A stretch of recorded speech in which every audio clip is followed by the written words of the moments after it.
Capítulo 11. Esclarecimentos. Apesar de ter consciência dos fatos que ocorriam à minha volta, eu não tinha conhecimento espírita para interpretar tudo aquilo. Meu companheiro espiritual, que foi para mim um tutor exemplar, tudo fazia para socorrer-me nas minhas limitações que, como dizia ele mesmo, poderiam ser menores se eu tivesse tido a oportunidade de estudar a doutrina espírita. Eu via ali do meu lado pessoas passarem a todo instante sem sequer me notar. Alguns me olhavam, ou seja, olhavam o corpo adormecido e estendiam palavras de tristezas e ares penalizados. Para mim, que assistia a tudo aquilo, era uma situação bem triste. Como as pessoas, eu também pensaria assim. São pouco instruídas. Olham para um aluno em prova e formam uma ideia de pena e sofrimento. Eu não estava sofrendo nada, apesar do meu corpo estar em coma. Eu nada sentia que pudesse caracterizar abandono, dor, tristeza. Certo que tudo era novidade, mas não sofrimento. Vendo os meus pensamentos, talvez melancólicos, diante daquelas pessoas, meu companheiro espiritual falou: "Tenha calma, Gabriel. Tampouco nós agiríamos da mesma forma se estivéssemos do outro lado da situação. Essas pessoas sequer ampliam o pensamento para espiar o que se passa após a morte do corpo de carne. Poucos se interessam ou não acreditam que a vida se estende por aqui. Estão acostumadas com situações como esta, e para elas já não causam mais preocupações. Nós não podemos julgá-las porque elas não estão sentadas no banco dos réus, mas sim numa oficina de trabalho onde seus corações serão talhados para que no futuro possam agigantar-se no caminho do autoconhecimento e das boas obras. O que mais macula a humanidade terrestre é o desinteresse em se conhecer interiormente. Passam a existência inteira buscando meios de melhorar o exterior, sequiosos de uma falsa felicidade que vem de fora. Esperam que alguém ou alguma situação possa lhes trazer aquilo que tanto almejam. Não despertaram ainda para a realidade que bate às suas portas. Como conta uma história popular, que é sabida por todos, Deus reuniu os maiores pensadores da Terra para dar a eles uma missão: esconder a chave da felicidade por um determinado período, a fim de que o homem, para encontrá-la, tivesse de romper as barreiras dos esforços particulares. Um gênio adiantou-se dizendo que ela deveria ser escondida no fundo dos mares mais profundos, dificultando a chegada da criatura humana. O outro afirmava ser o interior da Terra o lugar mais seguro. Outros foram mais longe e desejavam escondê-la em outros planetas distantes. E houve aqueles que sugeriram colocá-la na montanha mais alta e gelada do planeta. E outro, que permanecia quase sempre calado, falou pensadamente: "Devemos escondê-la no coração do homem, porque se a colocarmos no fundo dos mares, o homem desenvolverá submarinos capazes de chegar até lá. Se estiver no centro da Terra, criará máquinas para romper as pedras e chegar por lá. Em outros mundos, construirá naves tão poderosas que não será difícil conseguir chegar até lá. E se estiver nos altos cumes gélidos, também estará acessível com o passar do tempo. Mas em seu próprio seio, o homem terá de se superar, vencer paradigmas e vícios até que chegue a ela. Ou seja, terá de fazer esforços para encontrá-la, passando pelo primeiro e maior obstáculo, o de acreditar que a felicidade existe e que pode ser alcançada por esforços unicamente próprios." A singela historieta popular ilustra bem o que estamos falando.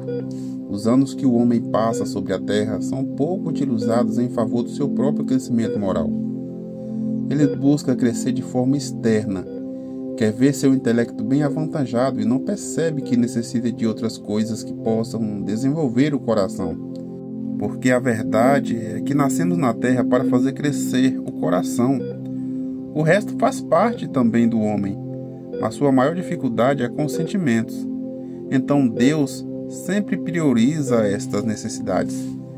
Todos nós, Gabriel, somos falíveis e fálidos nos empreendimentos que realçam o motivo pelo qual renascemos.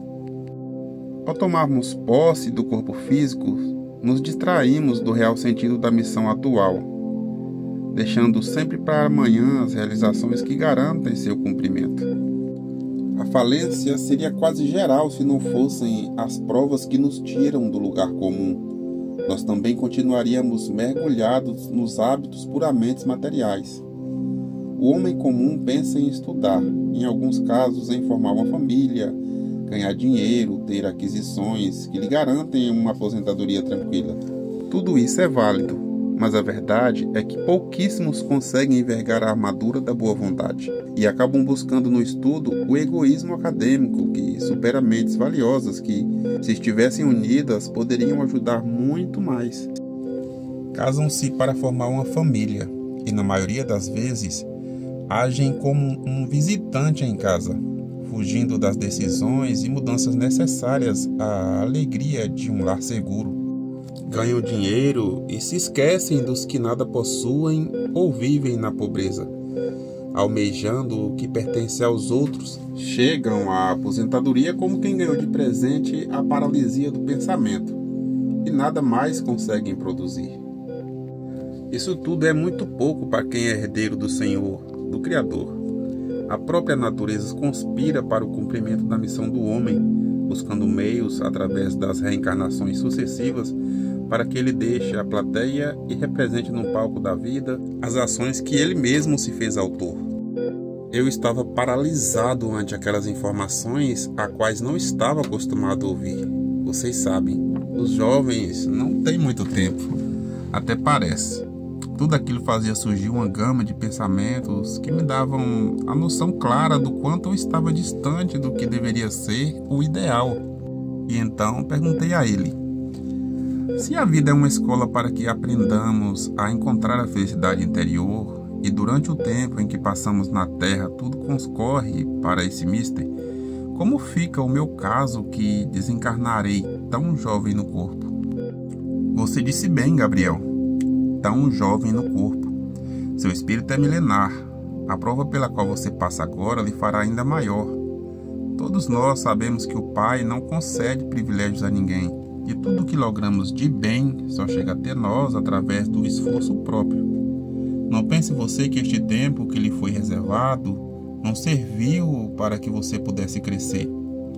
Vamos analisar um pouco. Vejamos o aspecto doméstico. Você foi, no lar, um filho que soube conduzir para dentro de si os valores da educação dada por seus pais. Permaneceu afastado dos vícios grosseiros, os quais têm arrebatado muitos jovens. E você acompanhou isso de perto. Buscou a educação que a escola oferece, enxergando nos estudos um santuário de soerguimento, onde via oportunidade para socorrer seus semelhantes. Não ficou esperando as coisas acontecerem para que pudesse se apossar delas. Ao contrário, sempre foi o causador das situações que lhe agregavam valor e tantos outros acontecimentos positivos. Você acha pouco? Seu passado não lhe confere provas sacrificiais na quais tenha que conviver com expiações dolorosas. Sua chegada entre nós confere somente os títulos que juntou no coração. Sua maior missão atual não será no plano dos encarnados, mas sim deste plano, para o plano dos desencarnados. Sei que ainda é muito cedo para compreender tudo isso, mas não se preocupe. No futuro, tudo isso que lhe digo será algo muito infantil. Concentre suas forças na aceitação dos desígnios de Deus. Ame ao Pai e a si mesmo. Tudo no planeta tem um começo e um fim. Após é o recomeço e a continuidade. O que você vive hoje é apenas a passagem de um plano a outro, a qual todos nós já transpusemos milhares de vezes. Sei que se preocupa com seus pais e familiares, mas pense que eles também são filhos do Senhor. E se você os conhece, sabe que também estão dentro das mesmas bênçãos que recebe agora.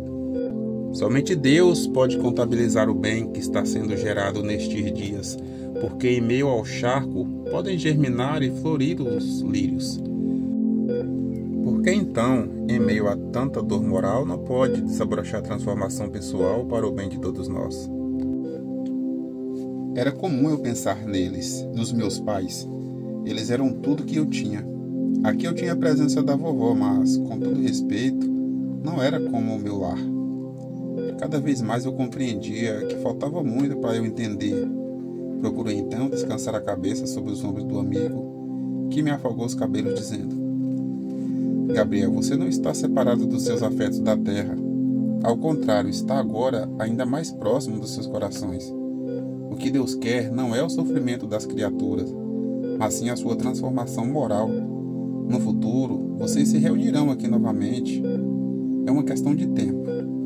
Ama e segue. Meu querido, fique tranquilo. Eu estou aqui ao seu lado, representando aqueles a quem você tanto ama. Lembre-se de que Deus é por nós. Capítulo 12. Ideia da doação de órgãos. Meu quadro clínico piorava a cada dia. Eu sabia da concretização da futura desencarnação, mas no fundo acreditava que alguma coisa pudesse reverter aquela difícil situação. Meu companheiro espiritual se dispunha a me ajudar em tudo que eu precisasse. E eu realmente o via se desdobrar para atender a todas as minhas necessidades emocionais. Naquela manhã, em especial, ele parecia tenso, dava a entender que queria me dizer algo. Então eu lhe perguntei: Amigo, o que está acontecendo com você? Parece tenso. Pode me dizer o que há? Ele falou querendo esconder o que ia em sua mente. Está tudo bem, não se preocupe. Se quiser me dizer algo, diga sem medo. Falei de súbito. Sabe o que é, Gabriel? Eu lhe tenho tanta afeição e quando amamos realmente alguém, sempre temos o máximo de cuidado para não feri-lo. Faz parte do querer bem. Olha, Gabriel, ainda hoje será definida a morte cerebral do seu corpo físico. Eu sei que você sabe de seu desencarne e o aceita. Mas o que mudará aqui é o que o sofrimento de seus pais aumentará, podendo trazer até você pensamentos dolorosos. Não quero que pense que eles estarão desamparados, porque nós sabemos que eles não estão. Mas você há de convir comigo que eles nutrem a esperança sobre sua cura. Daqui a pouco, seu pai saberá de seu estado, ou seja, do estado real de seu corpo físico. É claro que isso vai ser um grande choque para ele. Lembre-se de que seus genitores o amam muito. Os laços que unem vocês ultrapassam os séculos, daí suas ligações serem tão estreitas. Peço para que permaneça equilibrado a fim de manter a consciência desperta. A razão se fará fundamental nessas horas, visto que o emocional, vez ou outra, nos trai. É natural que a dor moral o visite, mas não deve deixá-la crescer sobre suas ideias de aceitação voluntária.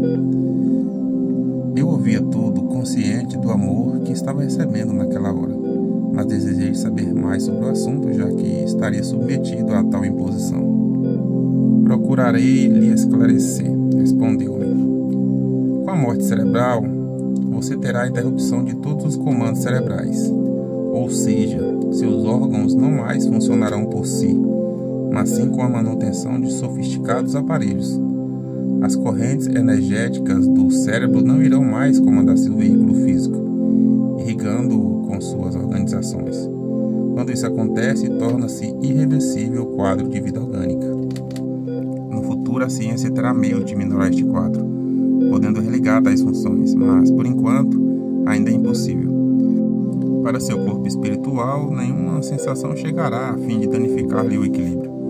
Os técnicos da saúde terrestre lhe farão muitos exames e, com a autorização de seus pais, acionarão outros órgãos de atividades, contatando os possíveis receptores de seus tecidos orgânicos devidamente preparados.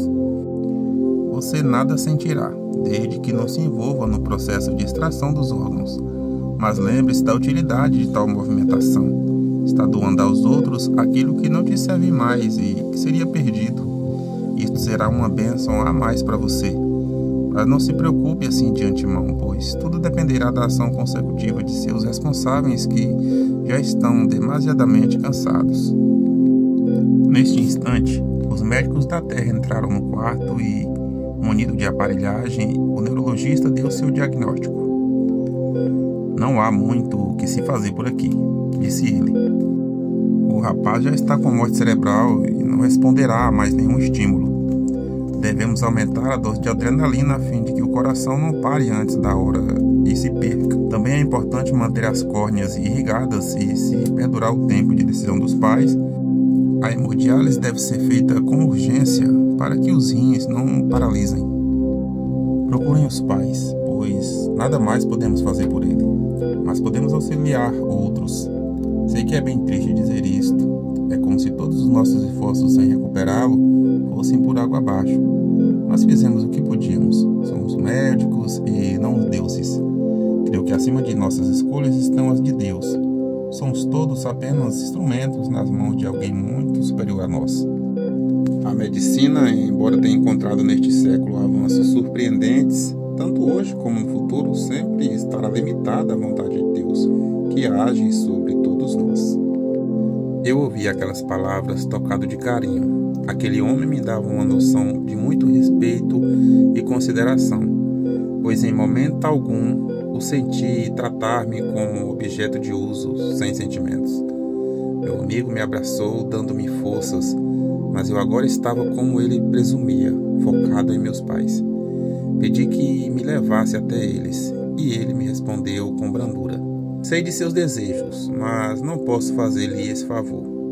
Você ainda não tem forças para sustentar-se diante da prova deles.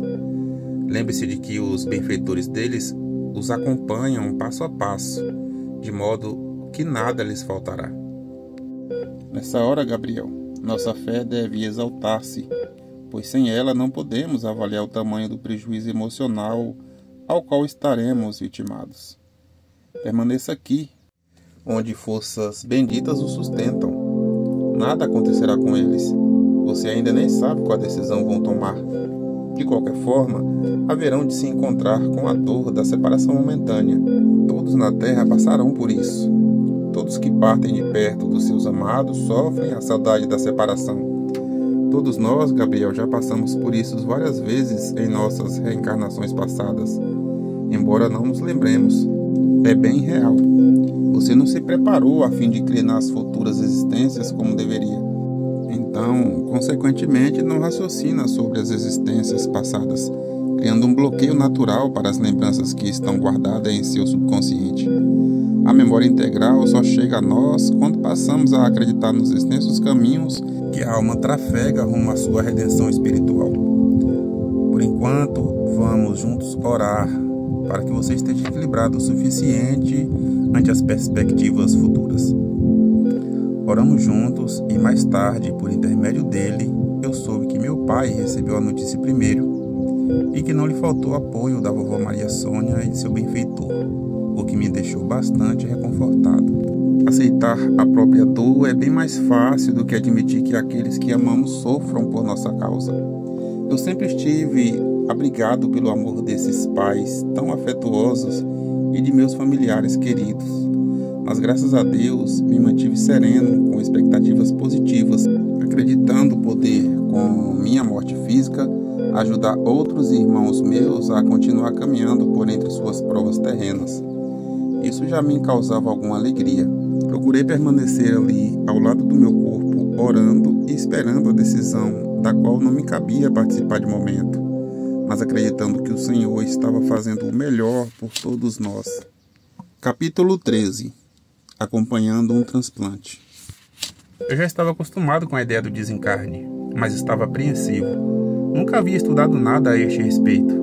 Eu, como a maioria das pessoas, não buscava me inteirar dessas informações, que geram maior conforto para a vida além da vida. Agora, quando mais precisava saber de tais questões, me sentia completamente ignorante. Mais uma vez, perguntei ao meu amigo se é possível observar um transplante de perto, para que eu pudesse absorver mais esclarecimentos. Então ele me disse: Gabriel, se você quiser, nós podemos assistir a uma cirurgia de transplante e verá que são inúmeros os benefícios. Vou perguntar a alguns amigos e assim que souber de algum caso, vamos lá para observar. Mas fique calmo, não convém que fique assim em situação conflitante. Lembre-se de que, com ou sem seu consentimento, seus genitores poderão optar por fazer ou não a doação de órgãos. Não pense negativo, pois se isso acontecer, será um grande bem para você e para os receptores. A doação de órgãos ainda é pouco difundida. A maioria das famílias, diante da dor, prefere a não doação, visto que, na verdade, estão mais ligadas à dor da perda do que à ideia de caridade. Sem estudo prévio, é natural que isso aconteça. Não dá para tomar uma decisão de uma hora para outra sem reflexões antecipadas. Tudo parecia bem natural, observando as situações na íntegra, mas eu estava falando de mim e não do vizinho. Aqueles momentos eram decisivos. A esperança de meus pais ainda era grande, apesar de eu saber que tudo já estava organizado. Procurei então filtrar minhas ideias e acabei tirando o cochilo. Quando acordei, meu amigo ali estava e me disse: "Olha, amigo, consegui saber de uma cirurgia que acontecerá hoje em São Paulo. Temos de ir para lá imediatamente, para não perder a oportunidade do estudo esclarecedor. Mas lembremos que não podemos ficar muito tempo longe do seu corpo físico. Há ainda muitas ligações entre ambos que não devem ser desfeitas de imediato." Ele me pegou pela mão e em instantes nós estávamos dentro de um enorme hospital, mais especificamente no centro cirúrgico. Vi ali muitas entidades espirituais apostas, no intuito de ajudar na mesa cirúrgica. Um homem aparentando os 40 anos já estava anestesiado, peito raspado e devidamente preparado para receber o órgão que lhe seria implantado: o coração. A equipe médica estava apreensiva, pois o órgão ainda não havia chegado e eles só poderiam começar a cirurgia com o coração em mãos. Em espírito, o paciente esperava ali, ao lado. Aparentava apreensão. Sua genitora deste plano tudo acompanhava e movia esforços para deixá-lo mais calmo. Benfeitores instruídos na medicina estavam também ali para religar os tecidos espirituais e fazer a adequação fluídica, porque se as energias não se acoplarem, haverá a rejeição do órgão. Como a cirurgia contará com a extração do órgão cardíaco, por este estar gravemente lesionado, devido a provas geradas no passado, o perispírito também sofrerá a cirurgia de adaptação do novo coração. Receberá o impacto que, naturalmente, o novo órgão causará, pois onde havia a deficiência do coração danificado, a partir de agora contará com outras forças a lhe gerenciar a vida. Tudo isso que eu escrevo são informações recebidas dos amigos durante o transplante. O doador não ficará sem o coração, pois o perispírito não será o doador, mas sim o corpo. Alguns espíritos materialistas ou que não queiram doar por motivos egoísticos acabam imprimindo para si a ideia de que lhes falta o órgão retirado, mas isso é simplesmente produto de sua mente despreparada. De repente entrou no centro cirúrgico uma trabalhadora da enfermagem com uma caixa que continha o órgão tão esperado. Lá estava o coração, embebido em solução salina e resfriado para que os tecidos não necrosassem. A partir daí começou a cirurgia. A pele do tórax do companheiro foi cuidadosamente aberta com bisturi, e o osso, o externo, cerrado ao meio para que o coração doente ficasse exposto. A respiração mecânica foi ativada e o bombeamento de sangue agora também era mecanicamente realizado. Os médicos pinçaram os vasos que irrigavam o órgão e o retiraram. Em seguida, o outro coração foi colocado no lugar e com presteza os vasos foram religados. A temperatura sanguínea foi aquecida nesta hora. Companheiros do nosso plano agiram energizando aquele homem e transferindo a ele mais segurança e luz. Em poucos instantes, lentamente o coração novo começou a receber doses organizadas de sangue até que começasse a bater sozinho. Caso não funcionasse, receberia um choque elétrico para que o despertasse. Neste caso, não foi necessário o choque. Quando notaram que o órgão funcionava, o externo foi suturado com fios absorvíveis e o paciente conduzido à UTI para a recuperação. E, em breve, ele estaria em casa para uma nova vida. Claro que terá que tomar inúmeros supressores pelo resto da vida, para que não ocorra a rejeição. O clima no hospital dos dois lados era de muita alegria. A satisfação era geral. Todos nós ali estávamos comemorando e, no meio daquele momento de euforia positiva, eu pensei no doador. E perguntei para meu benfeitor como estaria o doador naquele instante. Estava muito feliz, ele me respondeu. Seu desejo de doar era constante. Um espírito nobre está deixando a terra para trabalhar em tarefas elevadas, e não por provações difíceis. Talvez não tenha percebido, mas ele está ali sentado, e quis estar para sentir a alegria que todos sentimos agora. Claro que está convalescente. A desencarnação tem um dispêndio de forças bem grande, mas seu estado interior é de satisfação. Se quiser, pode falar um pouco com ele. Vamos até lá. Claro que sim, respondi. Fomos até ele e nos recebeu com amor, e então lhe perguntei: amigo, também estou para desencarnar. Meu cérebro já apresenta a morte cefálica e muitas dúvidas me assaltam a mente. Você pode me ajudar com a sua observação, já que está passando por isso também? Claro que sim, respondeu-me solícito. Estou um pouco debilitado. Há 2 meses estava em coma e há 1 semana em morte cerebral. Mas vou lhe relatar o que puder. Em primeiro lugar, o desejo de servir, de doar, é tudo, disse ele, que começou a me relatar tudo o que havia passado. Procurei nesse período fazer o possível para me inteirar de tudo que eu pudesse para que nesta hora não houvesse dúvida do que teria que enfrentar. E confesso que foi tudo bem tranquilo para mim. Nada senti, a não ser o bem-estar que a caridade nos dá. Na família, que seria o mais difícil, graças a Deus tudo foi feito. Eles estão amparados e conscientes de que eu estou indo morar em outro lugar. E alguém com a nossa ajuda continuará por aqui. Estas noções são importantes nesta hora. Eu me sinto aliviado. O corpo físico já não responde mais aos apelos e começa a ser um peso morto. Não recebe mais minhas influenciações. É pena que as informações acerca da doação voluntária de órgãos seja pouco difundida, pois só traz benefícios para os 2 lados da vida, já que é um combate ao egoísmo desenfreado. Se seus genitores optarem pela doação, sinta-se muito feliz, como eu me sinto agora. Nada tema. Era muito bom ouvir aquele depoimento tão seguro e confesso que também penso assim. Despedimos-nos e voltei para o quarto, onde meu corpo doente estava internado. E perguntei ao amigo por que só assistimos à implantação e não à extração dos órgãos do doador. E ele me disse: o que nos importa é o bem e a vida. A desencarnação só é sentida negativamente quando o espírito que desencarna não a aceita. Para nós, a lição melhor é a do transplante. Veja você que o próprio doador não assistiu à retirada dos órgãos, a fim de não se impressionar e manter o equilíbrio e a lucidez mental. Fiquei muito feliz com aquelas informações e pude descansar mais tranquilo. Agradeci a Deus por tanto amor e bênçãos, e passei a ver a doação como um grande e abençoado ato de amor incondicional, mas que pertence à família, tanto quanto ao espírito desencarnante esta decisão.